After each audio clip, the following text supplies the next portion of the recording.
வயசுல காணாம பண்ணிட்ட பழசு கிடைச்சிட்டு ஆனா போடுவா ப்ளீஸ் ப்ளீஸ் ப்ளீஸ். ஏய் நீ என்ன கருமத்தை வேணும்னாலும் போடு, முதல்ல கதையா கிளம்பு. முள்ளி எந்த சத்தமும் போடாம பொறுமையா அந்த கதவு ஓட்ட வழியா வெளியே யாரும் வந்திருக்காங்கன்னு பாரு. நானா? ஓம் நீதான். போ.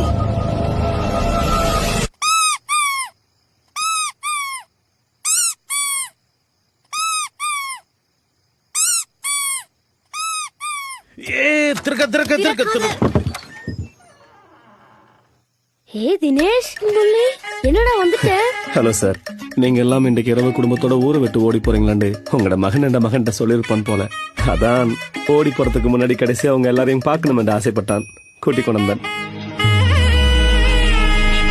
ஒரு டீ குடிக்கிறீங்களா சார்? முள்ளி சொல்லி கொடுத்ததெல்லாம் நினைவு இருக்கா? போற வழியில போலீஸ் எங்களை பிடிச்சதுண்டா அவங்கள்ட்ட என்ன சொல்லுவேன்? அப்பாதான் எங்களை கூட்டி கொண்டு வந்தாருண்டு. அப்படியெல்லாம் சொல்லக்கூடாதுப்பா, அப்படியெல்லாம் சொல்லக்கூடாது. முகத்தை பாமா வச்சுக்கொண்டு ஆள வேணும். அப்படி அப்பாவெல்லாம் போட்டு கொடுக்க கூடாது, விளங்குதா? ஓம்பா. கிளம்பலாமா? Yes daddy.